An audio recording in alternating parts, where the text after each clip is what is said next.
Guys, dahil marami nagtatanong sa akin kung paano ko na-achieve ang peach booty, papakita ko sa inyo kung anong ginagawa ko everyday. Ang ano siya, hip dips ang inaano natin ngayon. So, tingnan nyo guys, sorry sa itsura ko, dugyot. So, kukuha kayo ng mat guys, and after that, ganito dapat yung position nyo guys.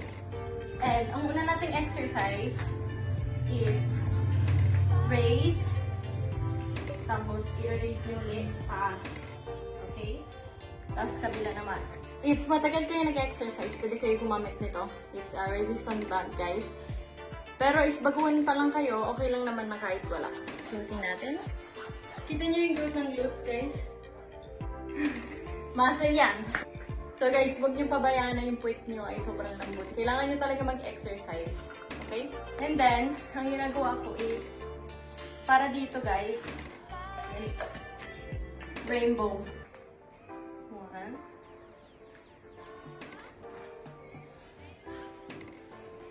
Try nyo i-steady yung glutes nyo guys. Huwag nyo pabayaan na mag-swing, okay?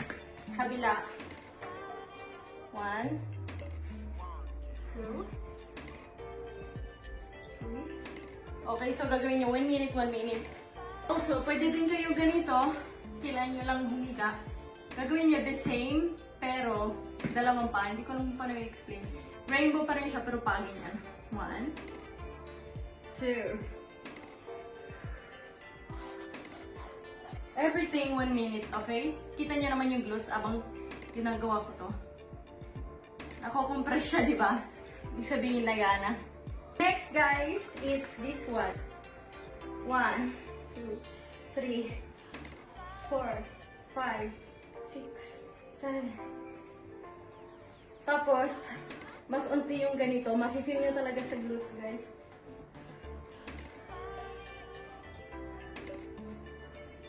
So, yun yung mga exercise na ginagawa ko, guys. So, ngayon, kumuha ka ng mat and try mo na din.